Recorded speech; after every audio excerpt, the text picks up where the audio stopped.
Hi நண்பா, welcome back to SS unique. Tamilaga Vettri கழகம் கட்சியில் இணையறதுக்கு இன்னொரு முக்கியமான புள்ளி துண்டு போட ஆரம்பிச்சிருக்காரு.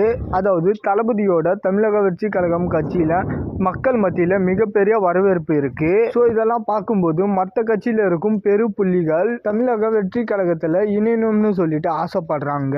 அந்த வகையில் சமீபத்தில் ஆதவ அர்ஜுனா, ஏடிஎம்கே நிர்மல்குமார் தமிழக வெற்றி கழகத்தில் இணைஞ்சிருக்காங்க. இப்படிப்பட்ட சூழல்ல அடுத்த கட்டமா ஏடிஎம்கேல இருக்கிற மருது அழகராஜ் தமிழக வெற்றி கழகத்துல இணையறதுக்கு வாய்ப்பு இருக்கு அப்படின்ற மாதிரி இப்போ ஒரு அப்டேட் ஒண்ணு கிடைச்சிருக்கு.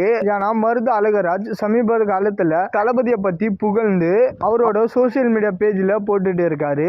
அந்த வகையில அவரு இப்போ போட்டு இருக்கிற ஒரு பதிவு பயங்கர வைரலா போயிட்டு இருக்கு சோசியல் மீடியால.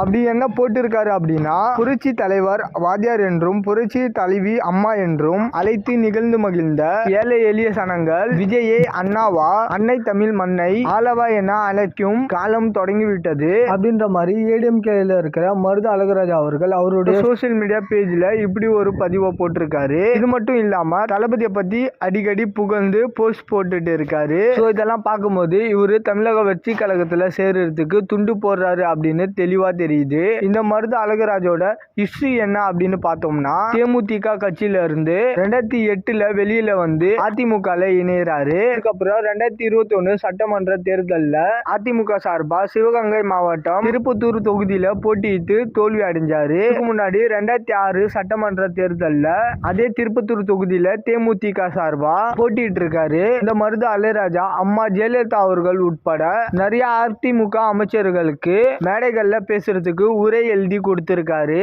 அம்மா ஜெயலலிதா அவர்களுடைய பல புகழ்பெற்ற பேச்சுகளுக்கு பின்னணி குரலா இருந்தவர் இவர் தான். மோடியா லேடியா, மக்களால் நான், மக்களுக்காகவே நான் அப்படின்ற வசனங்களை எல்லாமே இவர் எழுதி கொடுத்தது தான். ஸோ இவர் இப்போ தமிழக வெற்றி கழகத்துல இணையறதுக்கு தயாரா இருக்காரு அப்படின்ற மாதிரி சொல்லப்படுது. கூடிய சீக்கிரத்துல தளபதியை சந்திச்சு தமிழக வெற்றி கழக கட்சியில இணைஞ்சிருவாரு அப்படின்ற மாதிரிலாம் செய்திகள் வந்துட்டு இருக்கு. ஸோ இந்த நியூஸை பத்தி உங்களோட கருத்தை மறக்காம கமெண்ட்ல ஷேர் பண்ணுங்க. அண்ட் இந்த மாதிரி தளபதி பத்தின அப்டேட் தெரிஞ்சுக்க மறக்காம எஸ்எஸ் யூனிக் சேனல் சப்ஸ்கிரைப் பண்ணி சப்போர்ட் பண்ணுங்க. இதோட வீடியோ முடிச்சுக்கிறேன். ஓகே, பாய்.